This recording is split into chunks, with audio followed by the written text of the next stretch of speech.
Thank you for joining me. So today we're going to be using this Mojo Monday sketch number 287. And I like Mojo Monday. They also have I believe, a group page on Facebook, and they're doing some new sketches on there. So we're going to go ahead and dive right in. And I decided that I wanted to distress all of my edges. Okay, so I'm going around my matte page with my Prima Distress tool. It has a blade on the side, and I'm just dragging it all around all four sides. And then I'm going to do the same thing with the black and white stripe. And I'm just going around trying to make it just a little textured, a little interesting. Some spots, because sometimes the pattern paper can tear very easily. Sometimes you want that. And then I also have my Distress inks over on the side. I was going to use my vintage photo, and then I decided to go ahead and just do black soot. I figured that would be a better distress for this particular project. You could have used the vintage photo or tea dye, but it would just make it more aged.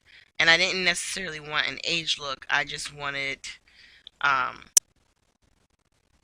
just to have a little bit of coloring around the edges. Give it a little added dimension. So I'm going to go ahead and lay down my mat.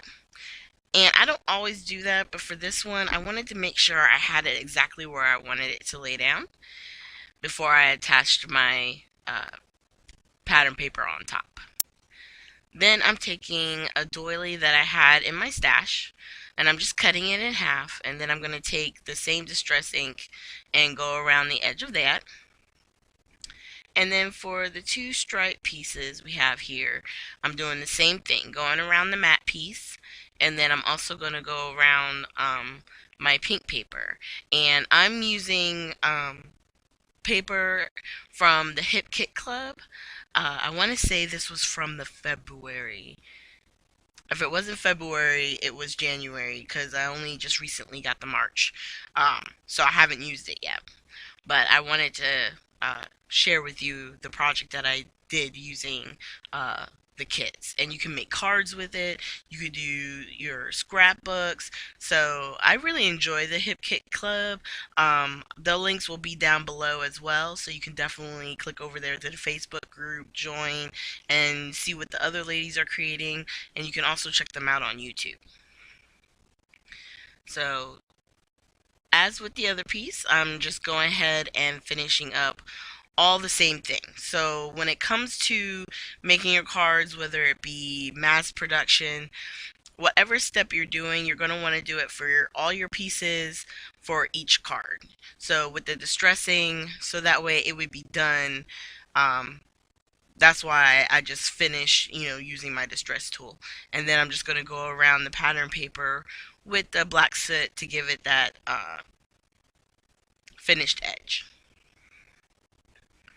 And once again, using the ATG tape and the art glitter glue, which for me gives me a little bit of wiggle room to play with placement, especially when you're matting, because sometimes, you don't always see straight, and you want to be able to have time to pull it apart and not ruin your project.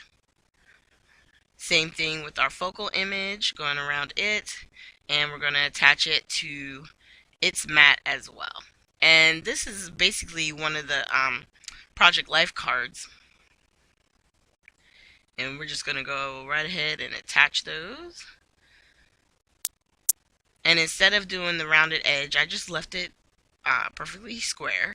And on this one, I did make the card itself a little bit bigger. I just tore the doily. I was taping so hard, I wound up ripping it. So I just grabbed the other half, inked it up on the edge, and I'm laying that one down. But this card, I did wind up making it a 5x7 because I wanted to make sure that I had enough room to really show the pattern paper and the Project Life card. So in attaching that piece, which is so pretty with the bird. I decided that I wanted to add some fun foam, which I'm doing by putting down the AGT tape and some art glitter glue. And then I'm just peeling the back off of the adhesive side, adding some glue, and then I'm going to lay this down in its position. And then instead of using the circle image with the flag, I decided to use the dimensional sticker, the heart sticker that they have, and I want to say it says blessed on it. And then I'm adding 3 of the the enamel dots that came in the kit as well. Yeah, this might have been February. And then I was thinking maybe I should do some splatter, because just you don't have to do one technique for only one thing. So I like to use my splatters on a lot of my layouts. So when I think about it, or I feel like it'll work, I definitely try and do it on my cards as well, because I do think it's a nice ending. So I grabbed the pink Prima Bloom spray from, actually that one was from the January kit, because in February we had the Finnabar paints, which are fun to use too, and you can splatter with those as well. And then I'm just trying to heat it up, make sure to kind of dry some of the splatters, because I don't want it to mix in with the gold that I'm getting ready to do, which is from the Tim Holtz the mica sprays, which is a really pretty color. And then I'm just finishing it off with some sprinkles of the white.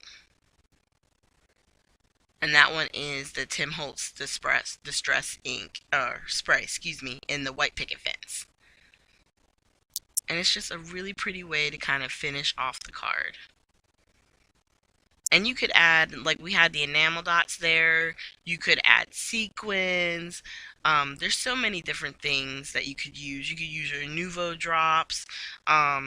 There's a lot of different options, and it really makes a really pretty card, and you can send it to anybody. Now, if you do 5x7 and you haven't bought envelopes big enough, you can, make your own envelope using the We Are Memory Keepers envelope maker, or the scoreboard from Martha Stewart. You could use any of those. And then, but like I said, I think it turned out to be a really, really pretty card. So thank you guys again for joining me today. Make sure you hit the like, subscribe, and share button. And right here, I'm going to have links to previous sketch videos.